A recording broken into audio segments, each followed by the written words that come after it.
There are secrets that aren't locked in safes, buried in the ground, or written in diaries. They are hidden in a smile, in silence, in the way you pour wine at dinner and say, "Everything's fine." This is the story of a woman who lived beautifully, bravely, and freely. She never lied to her daughter because they were closer than most mothers and daughters could ever be. Best friends, allies, candid to the last word. But one day, fate placed her in a position where truth could shatter everything. And so the greatest question arose: what is more frightening, to betray trust or to preserve it at the cost of silence? Elizabeth was 55, though no one who met her would believe it. People always guessed 35, maybe 40 at most. She cared for herself not obsessively, but with such affection that her body and spirit seemed inseparable. Every morning she practiced yoga on her Malibu terrace. The air smelled of salt and mint from her pots. She moved with the grace of a dancer because once long ago she had been one. She had abandoned the stage, but dance lingered in her walk, in her gestures, in the way she laughed. Elizabeth was financially secure. After a divorce many years ago, she lived off the profits of wise investments. She did not work in the conventional sense, yet she was never idle. She traveled, practiced sports, studied new dances, salsa, Argentine tango, even capoeira. "I live so that every morning feels like a new beginning," she often said. She had a grown daughter, Claire, 35, an architect. Claire was ambitious, able to spend hours drafting lines on her laptop, seeing personality in every building. She lived in her own house, but she and Elizabeth shared a rare intimacy. They spoke of everything: men, doubts, fears, joys. Sometimes it seemed they were sisters, separated only by a decade. And yet there was one line Elizabeth had never crossed, not out of fear, but because it seemed unnecessary. A few years earlier, she had had an affair with a younger man. Handsome, athletic, ambitious, and not an opportunist. His name was Michael. He was 20 years younger, but together they had felt like equals.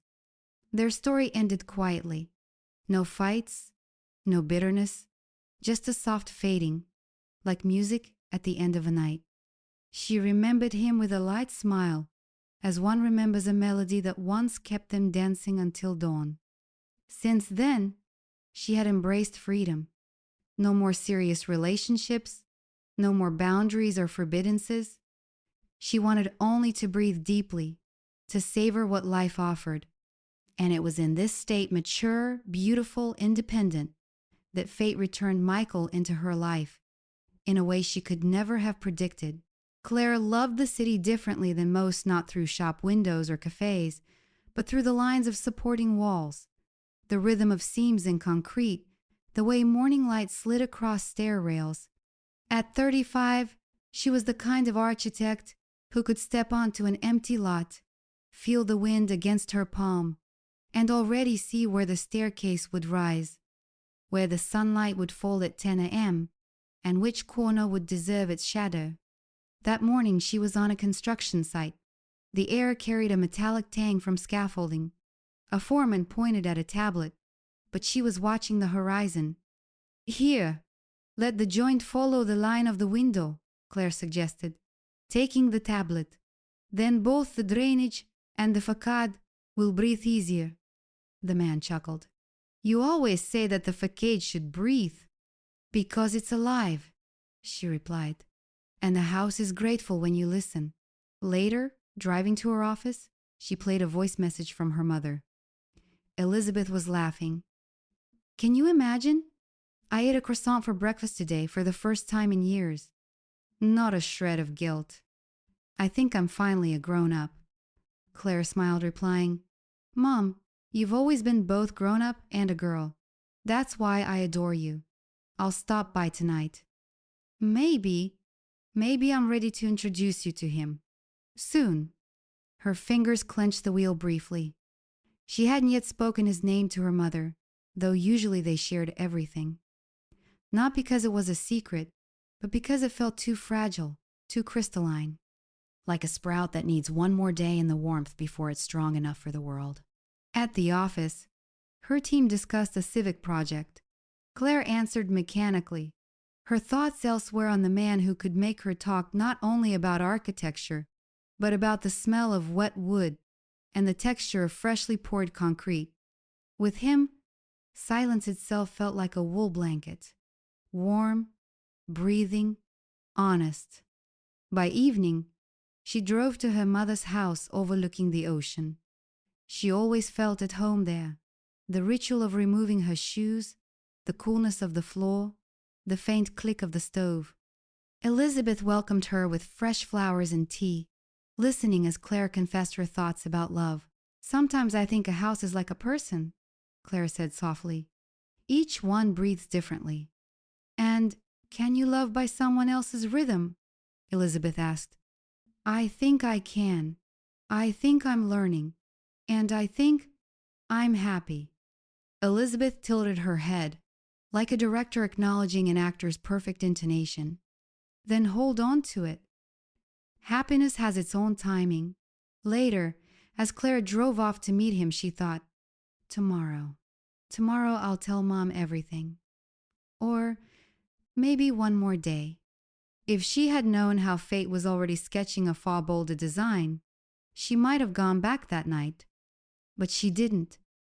And she walked toward the man she loved, unaware of the storm their lives were heading into. In the quiet of evenings, when the house rested and the ocean roared louder, Elizabeth sometimes allowed herself a small luxury. She opened an old box of photographs. Not an album, not a digital archive, but a simple box where memories were jumbled together. Snapshots of Claire as a teenager, a ticket stub from a Paris concert, a lawyer's business card from her divorce, and a handful of photographs she lingered over longer than the rest. Michael's photographs. He had been 33 when they met at the opening of a new yoga studio in Los Angeles. Elizabeth noticed him first because he seemed out of place in a business suit, yet carried himself with ease. He helped carry rolled mats, laughed without pretense, and moved with that relaxed confidence that couldn't be faked.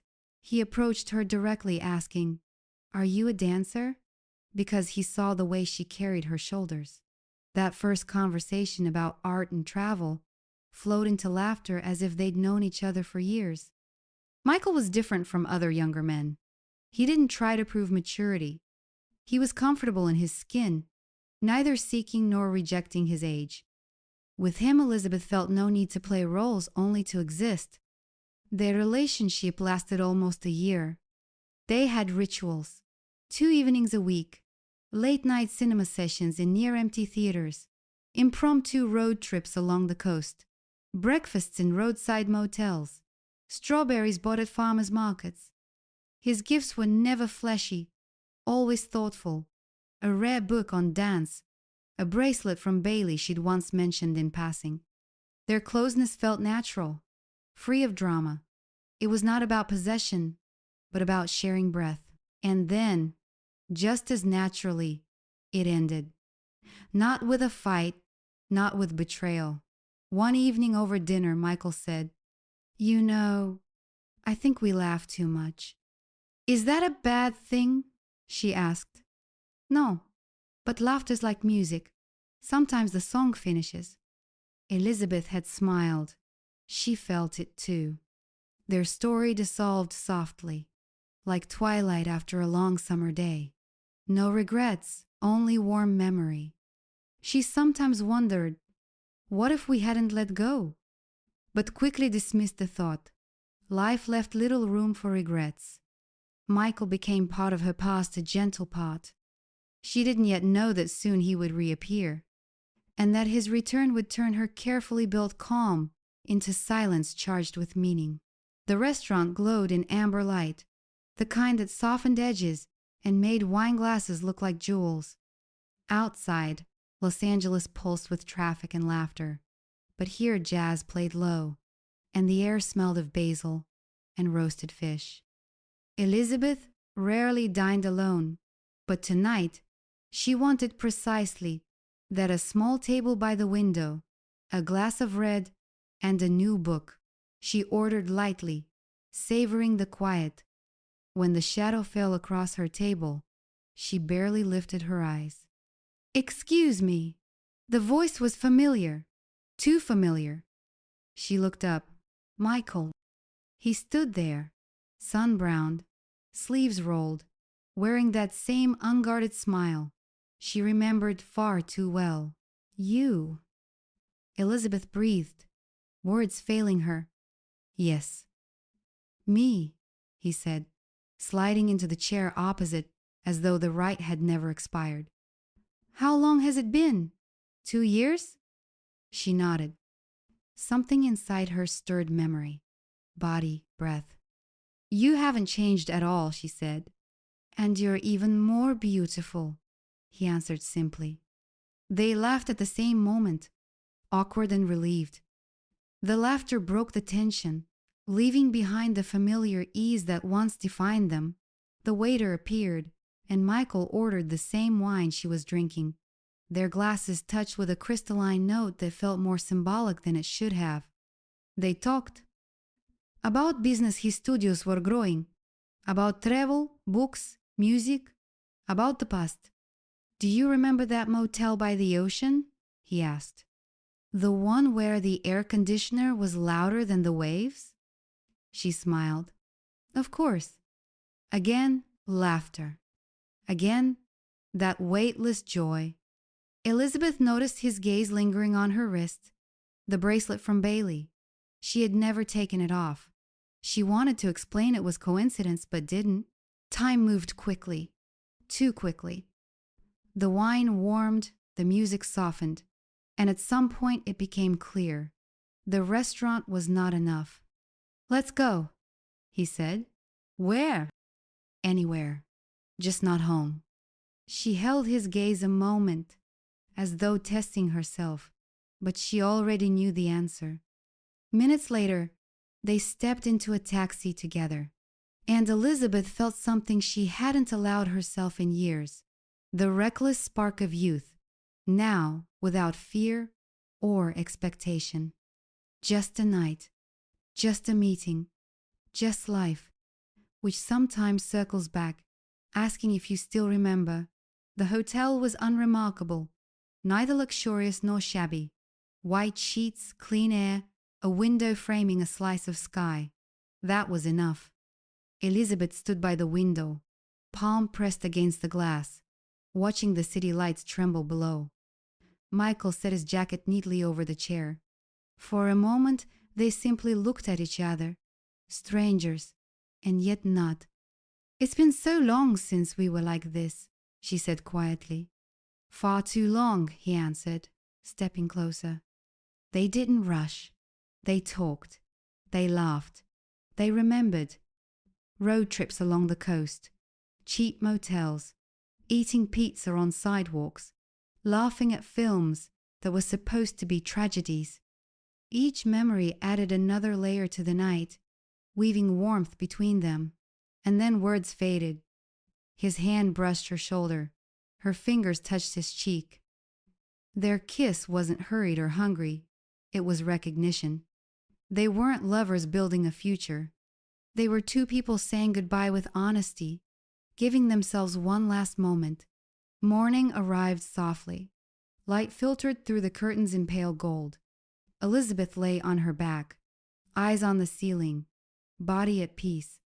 She felt alive again, not guilty, not broken. Alive. Michael sat by the window with a paper cup of coffee, his expression thoughtful. "You're quiet," she said. "I'm thinking of how to say something." She turned toward him. His gaze was steady, serious. "Elizabeth, I have to tell you, I'm in love. Truly. I'm getting married."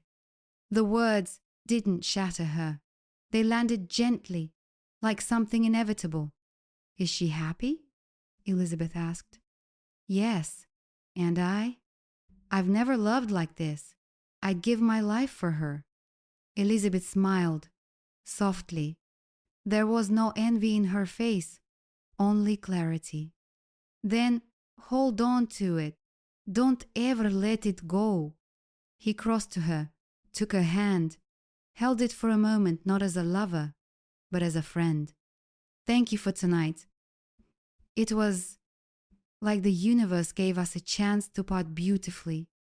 Exactly that, she agreed. We said goodbye the right way. They embraced once more, warmly, without passion. Then he left. Elizabeth stayed in the room for a while. She walked to the mirror, looked at herself. No sadness, no regret, just a trace of weariness and the calm certainty that a chapter had closed. She didn't yet know that before the day ended, she would open her front door and see him again. Only this time, not as a lover of the past, but as the man her daughter was bringing home. Elizabeth's house always came alive in the evenings. Large windows gathered the last streaks of sunset. The kitchen carried the scent of rosemary and lemon, and soft saxophone notes played from hidden speakers. For her, dinner with Claire was always a celebration wine, fresh flowers, simple meals prepared with care. Tonight felt no different. Morning with Michael had been put away, in memory, wrapped, and sealed. It's over, she told herself. We said goodbye, forever. The doorbell rang just as the oven chimed. Elizabeth smoothed her hair, smiled, and opened the door. Claire stood there, glowing in a light dress, eyes alight, and behind her, Michael. For a heartbeat, the world froze. Elizabeth felt the air thicken, but her face remained composed. Michael, too, caught himself quickly, wearing his practiced, easy smile. Only their eyes betrayed them recognition and a silent plea. "Mom," Claire said happily, not sensing the pause. "This is Michael." "Good evening," Elizabeth replied, her voice even. "Come in." They stepped inside. The table was ready, candles flickering. Everything seemed prepared for this very moment, as though fate had staged it. Claire twirled around, admiring the room. "It's perfect here, as always." "Just order and air," Elizabeth said. Michael lingered, scanning the interior. Every corner reflected the woman he had once known so intimately. Now, it felt like trespassing. They sat down to eat. Claire animatedly told stories of her project's community centers, glass facades, new contracts. She radiated happiness. Elizabeth listened, nodding, asking questions at the right moments. But all the while she felt Michael's careful silence, his deliberate avoidance of her gaze. When Claire left briefly for the kitchen, Michael and Elizabeth were alone for a breath. "Thank you," he murmured. "For what?" "For keeping the air steady." She only nodded. Later, glasses were raised. Claire lifted hers high, smiling. A toast to love, the kind that makes us braver. Elizabeth's lips curved in a smile, though her chest tightened. Their glasses clinked, the crystalline sound carrying all the weight, a past that could not return, and a future that had to be protected. No one else heard it, but for Elizabeth and Michael, it was the loudest silence in the world. After that dinner, life settled into a rhythm. Claire often visited her mother, sometimes alone, sometimes with Michael.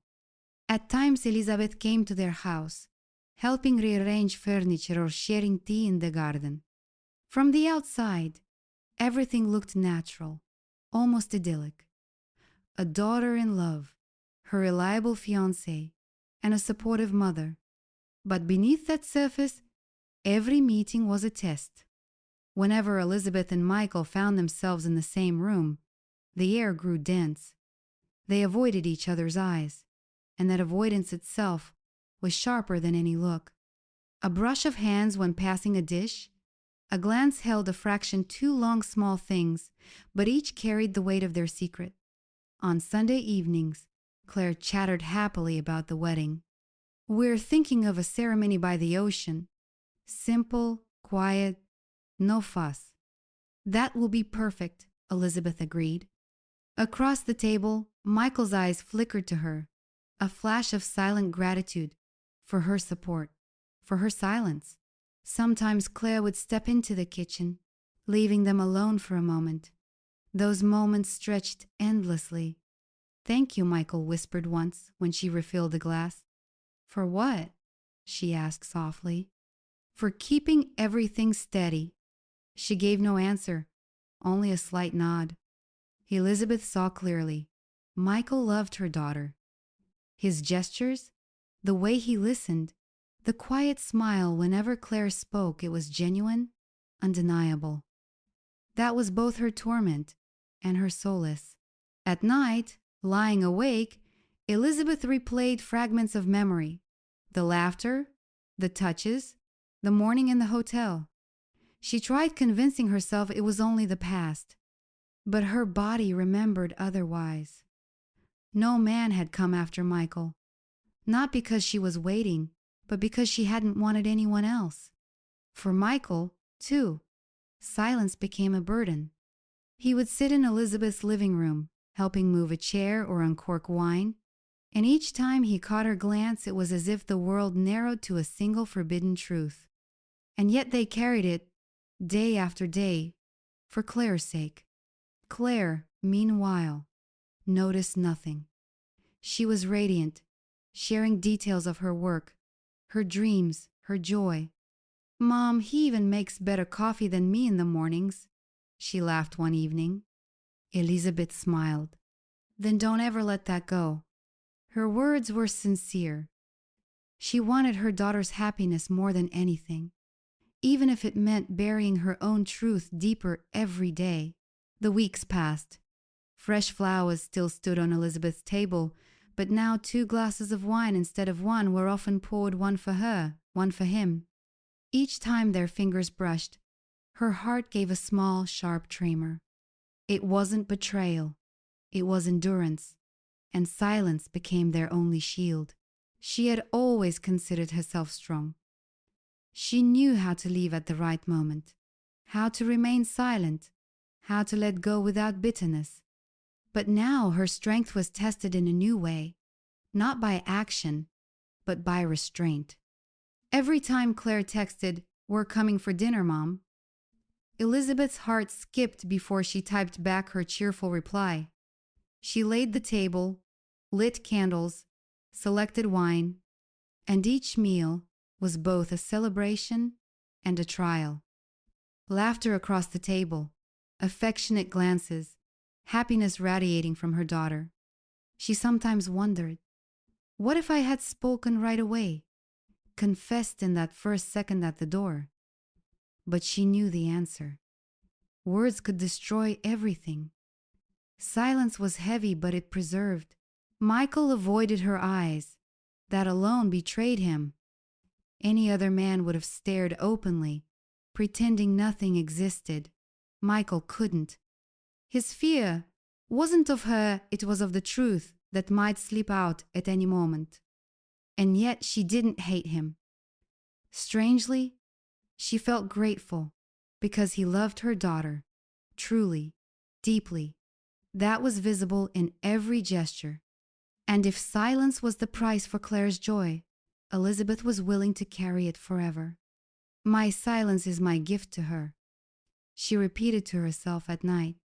But in the darkness of her room, she still felt that shadow breathing beside her. Sometimes she thought, perhaps the real bond between her and Michael lived not in their past, not even in that one night, but in the silence they now shared. Michael, he had never liked lying. In business, he told the truth even when it was harsh. With Claire, he had been honest from the beginning, except for one truth, that night. And everything that came before. Sometimes, with Claire asleep on his shoulder, Michael stared at the ceiling, hearing his conscience drip like water in the quiet. But confession was impossible. The truth would not only shatter his marriage, it would destroy the bond between mother and daughter. Elizabeth carried herself with dignity. He saw that and respected her all the more. Each time their eyes met across a dinner table, he read the same vow: we must never speak. And the unspoken vow tied them together more than words could. Was it betrayal? He asked himself endlessly.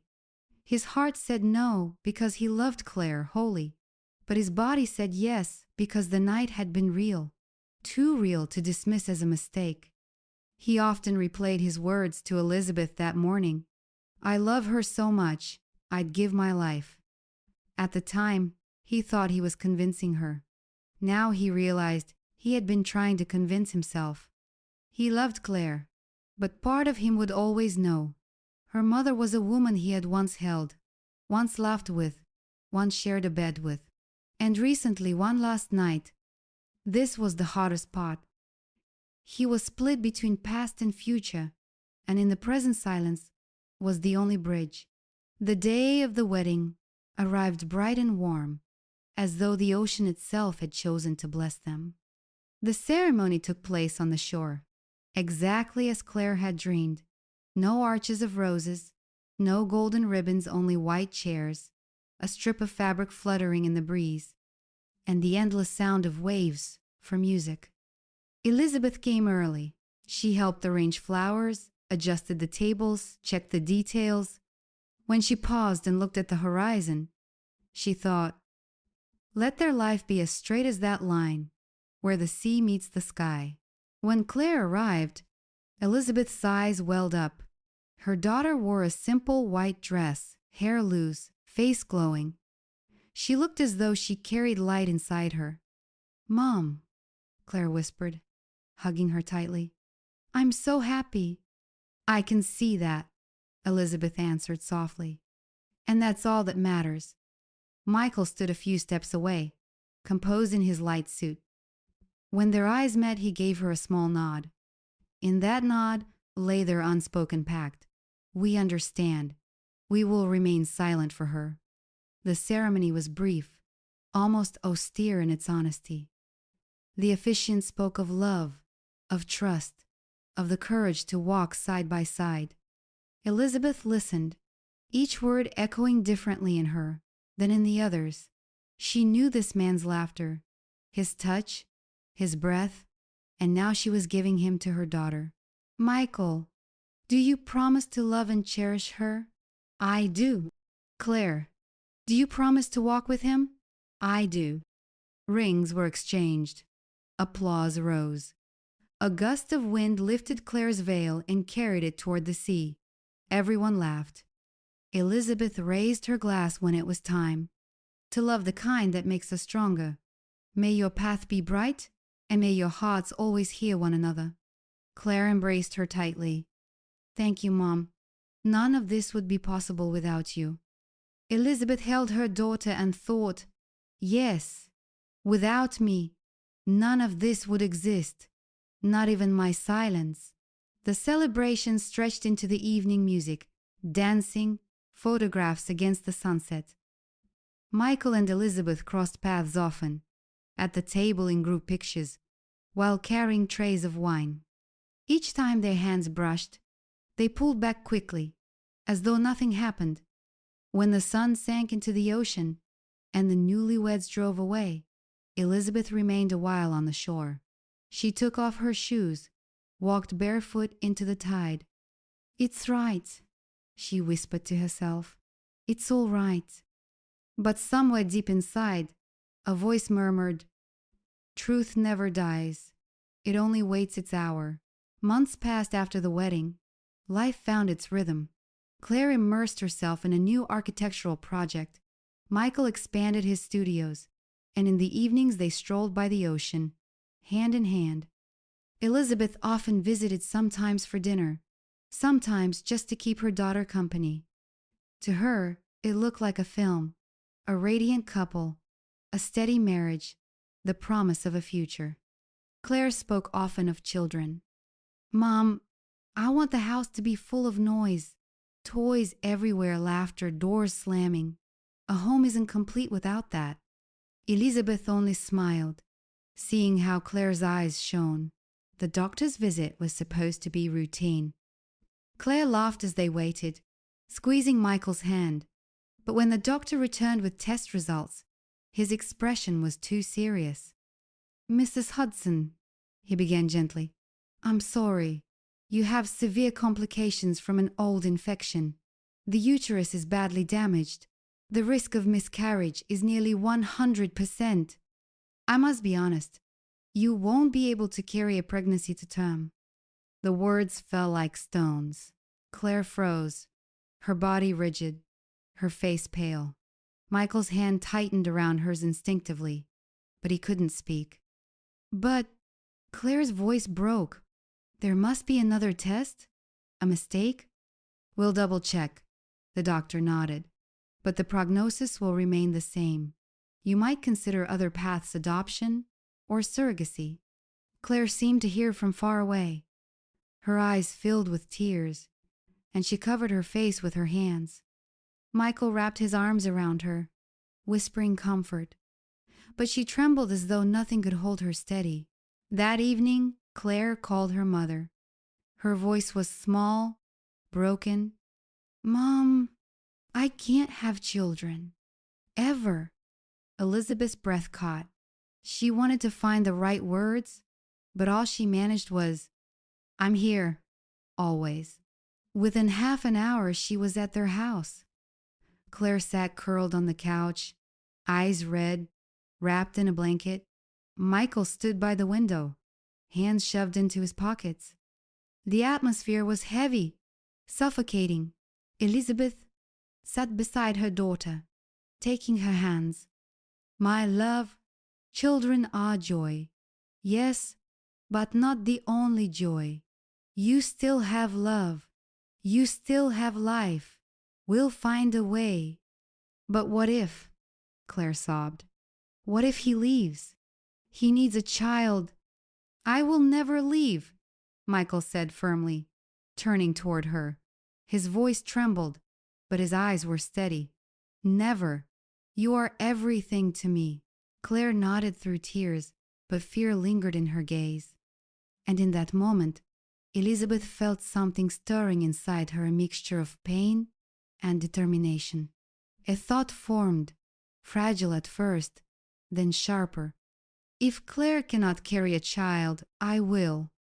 She didn't speak it aloud. Not yet, but she knew. Elizabeth barely slept for several nights. She lay awake in the quiet, listening to the ocean outside. Its steady rhythm, usually calming, now sounded like a question repeating over and over. "What can you do?" Images haunted her. Claire's face in the doctor's office, crumpling as she covered it with her hands. Her voice on the phone. "I'll never be able to have children." Michael's steady words. "I'll never leave." And the way his eyes carried both love and sorrow. Elizabeth knew their love was real, but she also knew, for Claire, the dream of children was part of that love. If the dream was broken, it could break something inside her daughter too. The doctor's phrase echoed, surrogacy. There were options: anonymous women, strangers, whose faces would never enter family photos. But would that truly ease Claire's heart?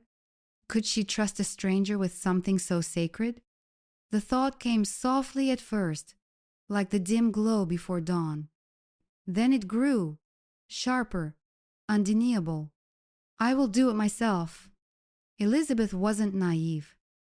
She understood the risks: her age, her body, the medical demands. But fear didn't rise in her. Instead, there was clarity, and with it, a strange sense of relief. "This is how I redeem myself," she thought. "For the silence, for the night, for everything Michael and I never told her. I will give them this. I will give her everything." She imagined saying the words, "I'll carry the child for you." She saw Claire's shock, then her tears, then the way she would throw her arms around her, and she knew that would be worth every hardship.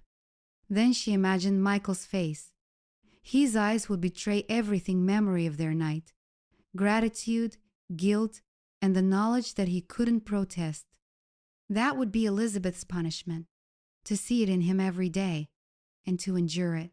At dawn, she rose and stepped onto the terrace. She breathed deeply, stretching in her familiar yoga poses. Her body was still strong, supple, steady. She whispered to herself, "I can do this. I must do this." Later that morning, Claire called. Her voice was tired, shaky. "Mom, I don't know how to go on." "You will," Elizabeth answered, "and I'll help you." She didn't speak the whole truth yet, but inside, the decision was already made. Her life now divided into two parts, before and after. The evening was quiet. Claire's house glowed softly, lamps and candles warming the air. The three of them sat at the table, dinner mostly finished, glasses half full of wine. Claire seemed pale, more fragile than usual. She tried to smile, tried to talk about work, but her voice trembled whenever the subject brushed against the future. Michael was quieter still, his silence heavy, his hand resting on Claire's beneath the table. Elizabeth set down her fork. She felt the moment arrive like a tide. "My loves," she began gently, "I've been thinking about how to help you." Claire looked up, startled. "Mom, you already help. Just being here, that's everything." "No." Elizabeth shook her head softly. "It isn't enough. I know what children mean to you, Claire. What they mean to both of you." The room fell still. Michael's eyes flickered toward her in instinct, a warning, but he didn't speak. Elizabeth drew a breath, steadying her voice. "I want to do this for you. I'll carry your child." The words rang like glass breaking. Claire froze. Her mouth opened, but no sound came. Tears welled instantly, spilling before she could stop them. "Mom, what?" she whispered. "You can't be serious." Elizabeth took her hands. "Yes, I'm healthy. I'm strong. The doctors can make it possible. It won't be easy, but I'm ready for you." Claire shook her head, sobbing. "No, I can't let you. It's too much, too dangerous." "It's not an obligation," Elizabeth interrupted softly. "It's my choice. I want you to have everything you've dreamed of. Let me give this to you." Claire fell into her arms, weeping. "I don't deserve this. I don't know how to accept it." "You don't need to deserve it," Elizabeth whispered, stroking her hair. "You just need to be my daughter." Through tears, Claire clung to her, and Elizabeth held her as she had when she was a child with scraped knees. Only now the wound was deeper, and the embrace carried more weight. Michael sat rigid across the table, his jaw tight, his hands clenched. Only when Claire finally lifted her head did he move. "Elizabeth," he said hoarsely, I don't have words. Thank you." Their eyes met, and in that moment too much passed between them. Memory of the night, gratitude, guilt, inevitability. Elizabeth gave a small nod. "This isn't for you. This is for her." He lowered his eyes, covering his face with a hand. Later, when Elizabeth returned to her own house, she stepped out onto the terrace. The ocean murmured in the dark. She felt heavy and light at once, burdened by what lay ahead, yet freed by the decision. For the first time in weeks, she felt that what she was doing was right. The first visit to the clinic was the hardest. Elizabeth sat in the bright corridor, surrounded by posters about advanced reproductive medicine. Claire sat beside her, flipping through a magazine without seeing a word. Michael paced back and forth, his restlessness filling the space. "Mrs. Hudson?" the nurse finally called. They entered together. The doctor, a middle-aged man with kind eyes behind glasses, studied the file. "You understand, Pregnancy at your age is a serious risk, he said, looking at Elizabeth. I understand, she replied calmly, but I'm healthy. My tests confirm it. He nodded. Yes, your results are unusually strong. Still, the strain on the heart, the hormonal therapy, the physical demand, you must know, this will take enormous strength. I have it, Elizabeth said simply. Claire's eyes filled with tears as she gripped her mother's hand tighter. Mom, maybe this is too much. Maybe we can find another way. Elizabeth turned and smiled at her. Don't take these from me. Don't deny me the chance to give you joy. Michael hadn't spoken. Only when the doctor stepped out did his voice break the silence. Elizabeth, I don't know how to watch you go through this. You're doing the impossible for us, and I can't bear it. She looked directly at him, firm but gentle. This isn't about you, Michael. It's about her. Everything we do for Claire. He dropped his eyes, pressing his lips together. The truth between them unspeakable hung heavier than ever. The following weeks blurred with tests, consultations, and schedules. Elizabeth adjusted her life. Long walks instead of runs. Herbal teas instead of coffee. Fewer flights, no heavy lifting. She moved through it with discipline, as though rehearsing for the most demanding role of her life.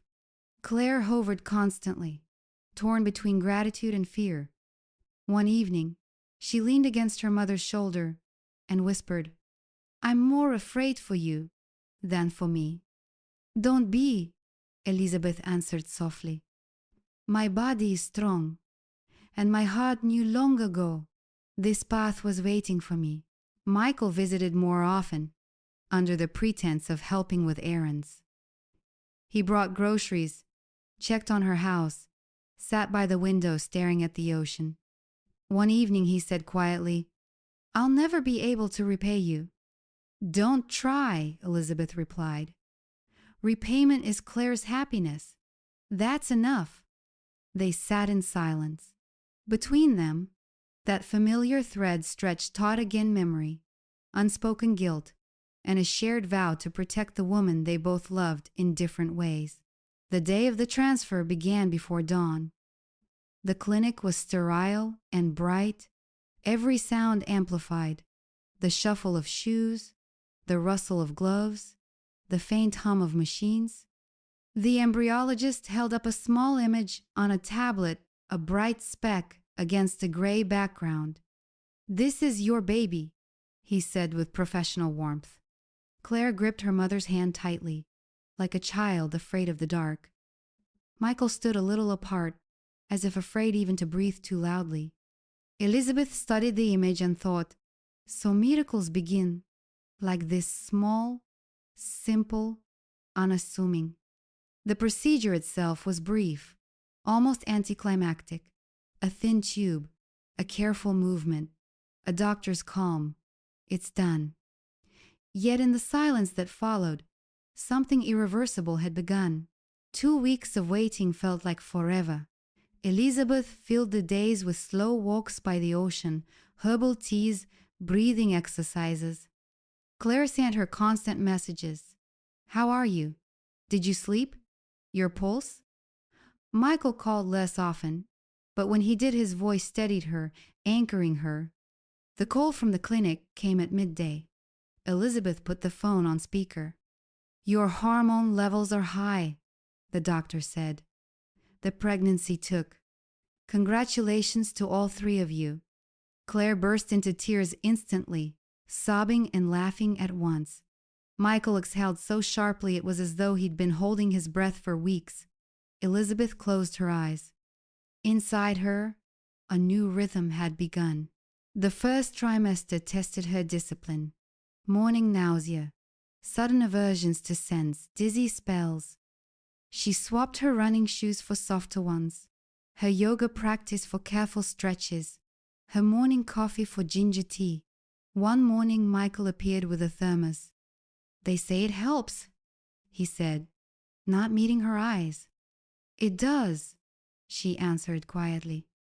He lingered by the window, staring at the waves.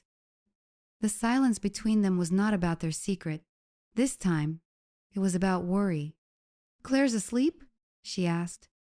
"She's tired, but she's happy. Every night she talks about names. She picks 3 at a time, just in case." "Let her. Words can build houses too." Their eyes met for a moment. Then he looked away again.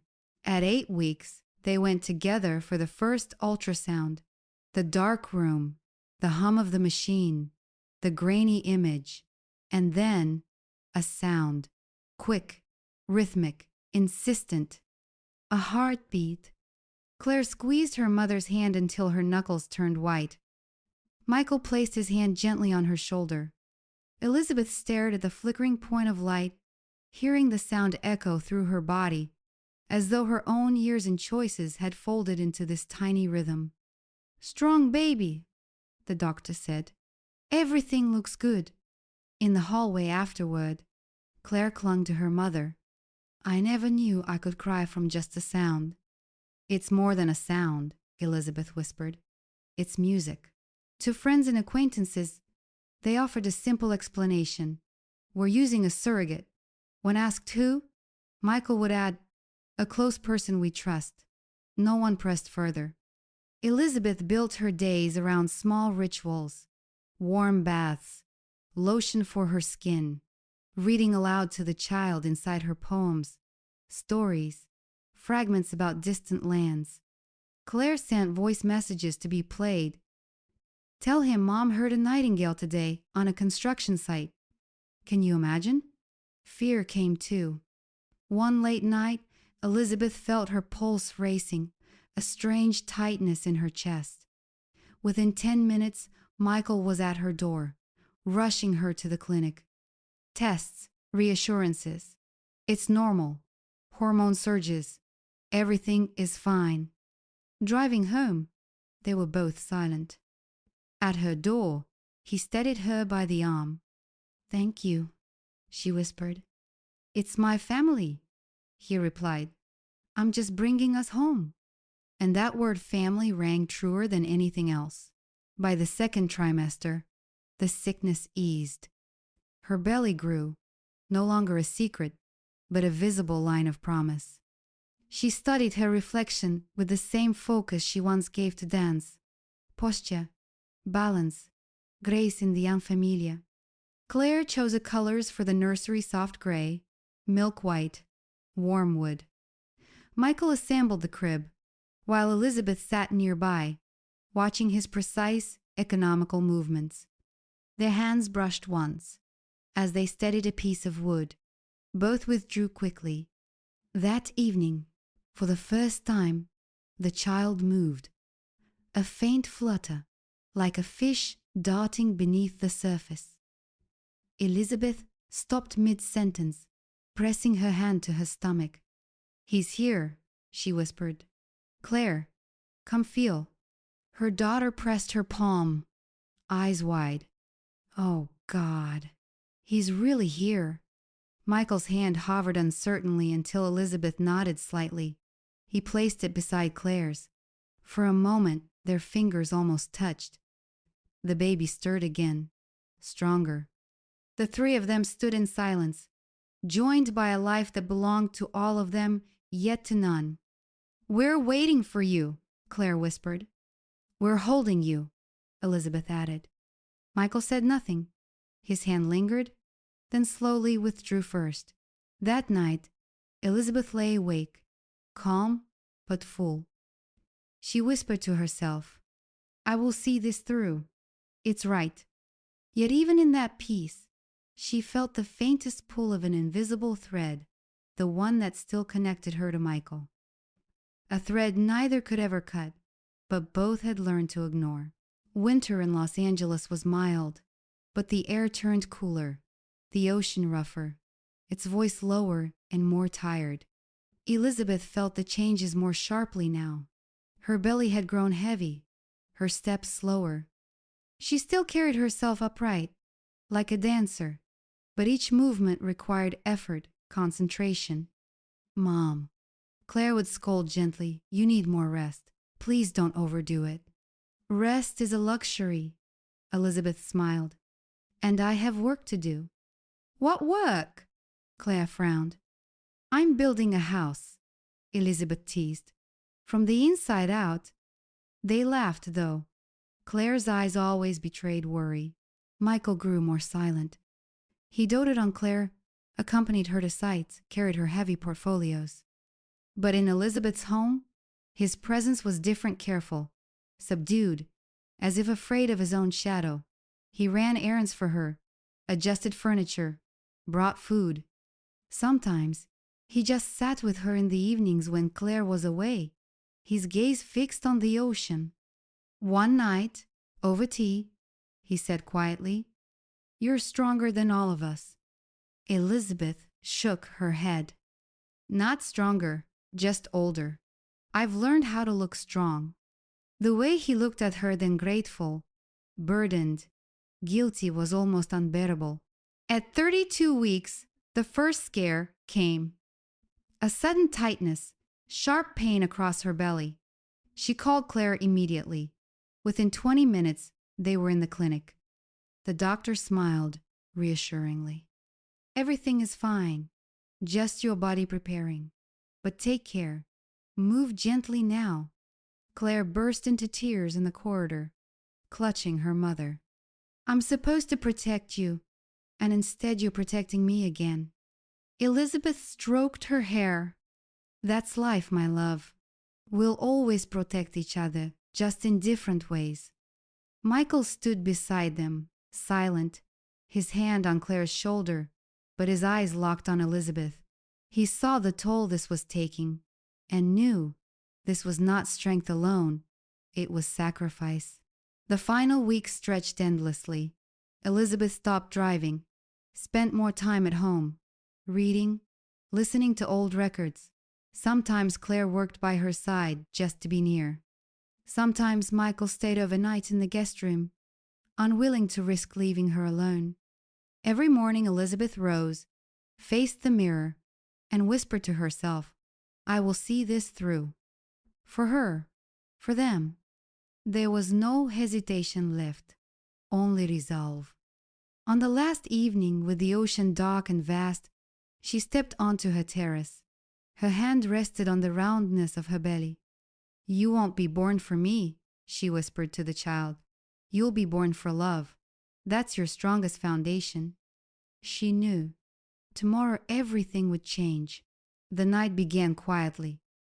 Elizabeth woke at 3 a.m. to a strange, insistent pressure, like a knock from within. She lay still, listening. Another wave came, sharper this time. She knew it had begun. She called Claire. Her daughter's voice, groggy with sleep, snapped awake instantly when she heard the words. "We're on our way." "Don't rush," Elizabeth said calmly. "There's time." Within 20 minutes they arrived. Michael helped her into her coat, lifted her bag. In the car, Claire held her mother's hand the whole way, whispering, "Everything will be all right, Mom." "Of course," Elizabeth smiled faintly. "This is just a new dance." The clinic was all light and steel, antiseptic in the air. Doctors moved efficiently, nurses adjusting monitors. Elizabeth breathed deeply, focusing, like before a performance. Her body had always obeyed discipline. Now it had to obey once more. Claire sat beside her, gripping her hand, her own face pale with fear. Michael stood close, tense, his silence like a wall. "Mom, I can't watch you suffer," Claire sobbed. "You must," Elizabeth said, through clenched teeth. "This is what life is." The hours blurred into waves of pain. Each contraction tore through her, yet within it rose strength she hadn't known remained. She told herself with every breath, for her, for them, for love. Finally, the doctor's voice broke through. "Just one more push. Almost there." Elizabeth summoned everything left in her. Her whole body shuddered, vision blurred. Then a sound split the air. A cry. High, fierce, insistent. The baby! Tears spilled down her cheeks. Claire was sobbing, Michael exhaling as though he had been holding his breath all his life. The child was placed into gentle arms, wrapped in a blanket. Healthy, the doctor announced. Strong. Claire reached out, taking him close to her chest, her face lit with awe, a light Elizabeth had never seen before. Michael leaned in, arms around them both, his expression transformed with love. Elizabeth watched, her body weak, her heart full. This is why, she thought. For this picture, for this joy. She reclined against the pillows, exhausted but at peace. Inside, she felt an emptiness, but also a fullness deeper than anything she had ever known. Later, when the room grew quiet, Claire came to her with the baby in her arms. "Mom," she whispered, tears shining. "There are no words, just thank you." Elizabeth touched her daughter's hand softly. "Don't say thank you. Say welcome." Together, they gazed at the tiny face, the clenched fists, the quick bird-like breath, a new life, pure, unburdened. And Elizabeth knew their secret would remain untold forever. And that was right. They named him Ethan. Claire had chosen the name long ago, tucked away like a blueprint for the future. Ethan meant strong, and the word itself seemed to hold him steady. The first weeks blurred together like one endless day. Claire hardly put him down, learning to nurse, to swaddle, to soothe his cries. Michael was tireless, up in the night, fetching blankets, rocking the baby when Claire's arms grew weak. The house took on a new rhythm. The cries, the sighs, the sudden laughter. Elizabeth was there often, though differently now. She cooked meals, folded tiny clothes, cradled Ethan when Claire needed sleep. Each time she held him, she felt both warmth and emptiness. The life she had carried now fully belonged to another. Her body recovered quickly. Doctors marveled at her resilience. But she knew the cost. Fatigue, aching joints, the slow heaviness in her bones. She bore it silently. It was part of the gift. Claire glowed. She wept at times from exhaustion, but they were tears of adjustment, not despair. "Mom," she whispered one afternoon, rocking Ethan. "I never knew love could feel like this. Different, not more or less, just other." "Yes," Elizabeth answered softly. "Exactly like that." These words became her quiet comfort. To see her daughter's joy, that was worth everything. Michael's attention toward Elizabeth grew more careful, almost reverent. He offered rides, brought groceries, asked about her health, but behind his gestures was something else: guilt. She felt it in every glance. One evening, after they returned from shopping, he stayed in the car, staring ahead. "I'll never forget what you've done," he said. "And you don't need to," Elizabeth replied evenly. "It wasn't for you. It was for her." He nodded, lowering his eyes. Their secret remained between them, a silent thread that would never fully vanish, but no longer cut as sharply as before. Over time, Elizabeth visited less often. She sensed it was right. The house now had its own rhythm, its own heartbeats. Her role was no longer to stand at the center, but at the edges, like a guardian watching from the shadows. She needed only a glance. Claire laughing with Ethan, Michael's steady hand on both of them. That image was her reward. On quiet evenings, she sat on her terrace, listening to the ocean. The secret was still there, woven into her, but it no longer bound her. It had become part of her story, like the lines on her face, the years behind her, the dances she once performed. She knew no one would ever learn the truth, and that was as it should be, because all that mattered was Claire's smile and Ethan's breathing. For the first time in many years, Elizabeth felt something she had not dared to believe in: peace. 5 years later, the house was filled with the sound of running feet and laughter. Ethan raced through the living room with a wooden airplane in his hand, shouting, "Taking off! Taking off!" Claire scooped him up, laughing, while Michael knelt to rebuild the tower of blocks he had just knocked down. Their lives pulsed with a steady joy, built brick by brick through years of love and work. Elizabeth often visited, though now she was more a guest than a presence. Ethan called her Granny Liz and adored curling up in her lap to hear stories about faraway countries. When she watched him, his smile, his quick eyes, she felt the quiet truth: everything had been worth it. Michael, too, had changed. He was calmer now, his ambition balanced with patience. When his eyes met Elizabeth's, there was no longer the sharpness of guilt, only a muted respect, a silent gratitude. The past had settled into the past. Their unspoken secret remained, but it had lost its sting. It had become simply part of the foundation, like a stone deep underground felt, but unseen. And Elizabeth herself, she had not expected love again, but life has its surprises. She met Robert at a gallery opening, both lingering too long before a painting of two figures dancing. He was her age, his hair silvering, his smile quiet, his eyes steady. With him she felt no need to pretend, no weight of secrets.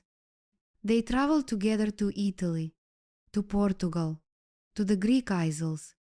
They walked for hours, talked about books and art, laughed at themselves. With Robert, she was simply Elizabeth, a woman, not a mother, not a keeper of silence. For the first time in many years, her personal life belonged entirely to her. One evening she sat on her terrace with Claire and Ethan. The boy played on the floor, his plane buzzing in circles. The sunset painted the ocean in gold. "Mom," Claire asked suddenly, "are you happy?" Elizabeth looked at her daughter, at her grandson, at the horizon. She let the silence linger before she answered, "Yes, truly, yes." Ethan laughed, lifting his plane toward the sky. The sound filled the evening like music. Elizabeth smiled. The past no longer held her. The present was rich, the future still wide. She had given, she had endured, she had loved, and now she was free. Peace had come, and with it, happiness.